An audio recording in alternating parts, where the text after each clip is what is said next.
လားပါသင်ရဲ့ English level ဘယ်လောက်ရှိလဲဆိုတာသိပါလား Okay နောက်ပြီး English level တွေဆိုတာဘာတွေလဲ A1 A2 B1 B2 C1 C2 ဆိုတာ level 6ခုရှိပါတယ်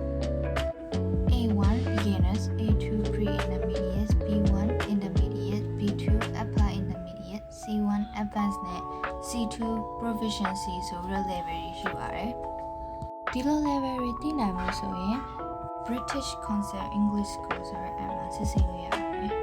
Listening, speaking, reading, writing skill လေးမျိုးလုံးကို test ရမှာပါနောက်ပြီး certificate လည်းထုတ်ယူရမှာဖြစ်ပါတယ်ဒီ app ဟာဆိုရင် London မှာအခြေစိုက်ထားတဲ့ international organization တစ်ခုဖြစ်ပြီးတော့ဒီ app ကနေထုတ်ပေးလိုက်တဲ့ certificate ကို scholarship လျှောက်တဲ့နေရာတွေမှာအသုံးပြုလို့ရပါတယ်ကဲဒါဆိုရင်သင်ရဲ့